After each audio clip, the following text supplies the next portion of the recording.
नमस्कार. महाराष्ट्र माझामध्ये आपणा सर्वांचं स्वागत. मंडळी, इंग्रजी वर्ष 2024 सरलं आणि 2025 हे साल उजाडलं. 2024 साली आपण आपली महाराष्ट्र माझा ही वाहिनी सुरू केली. या वाहिनीचे तुम्ही सदस्य झालात. तुम्ही तुमच्या प्रतिक्रिया मला पाठवल्यात, माझ्या चित्रफिती पाहिल्यात, याबद्दल तुमचे आभार. 2025 साली सुद्धा तुम्ही या वाहिनीवर असंच प्रेम कराल आणि तुमची मतं मला पाठवत राहाल अशी मी आशा बाळगतो.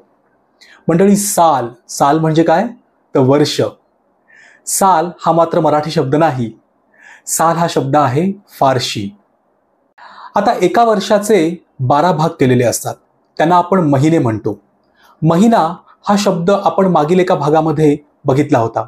महिना हा सुद्धा मराठी शब्द नाही. महिना हा फारशी शब्द आहे. महिना म्हणजे मास. आता एक मास म्हणजे 30 दिवसांचा कालावधी. या 30 दिवसांना आपण क्रमसंख्या दिलेली आहे, जसा दिवस पहिला, दुसरा, तिसरा. यांना आपण म्हणतो तारीख. 1 तारीख, 2 तारीख, 3 तारीख असं. मंडळी, तारीख हा सुद्धा मराठी शब्द नाही. तारीख हा फारशी शब्द आहे. तारीख ह्या शब्दाचा मूळ अर्थ थोडा वेगळा आहे. तारीख म्हणजे इतिहास, परंतु आपल्याकडे दिवसांच्या या संख्येला आपण तारीख हा शब्द वापरतो.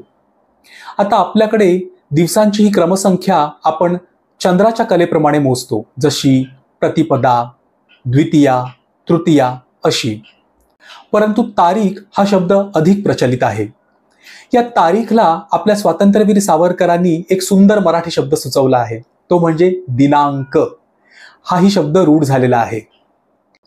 आता दर दिवशी सूर्य उगवतो, आपण उठतो, आपली आन्हिका आटोपतो, आपल्या कामाला जातो.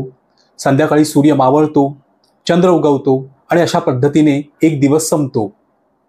आपली रोजची दैनंदिनी सर्वसाधारणपणे अशीच असते. रोज. मंडळी, रोज हा सुद्धा मराठी शब्द नाही. रोज हाही फारशी शब्द आहे. रोज म्हणजे दिवस. आपण दररोज असाही एक शब्द वापरतो. दररोज म्हणजे काय? तर प्रतिदिन.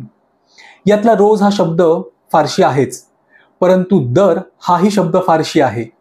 दर म्हणजे आत असा अर्थ होतो. फारशीतला आणखी एक शब्द आहे हर. हरचा अर्थ आहे प्रत्येक. हर या शब्दाशी दर या शब्दाचा गोंधळ उडाल्यामुळे आपण दरलाच हर या अर्थाने वापरतो, म्हणजे प्रत्येक. त्यामुळे दररोज म्हणजे प्रत्येक दिवशी. तर असं हे वर्ष, वर्षाचे 12 मास आणि प्रत्येक मासाचे 30 दिवस.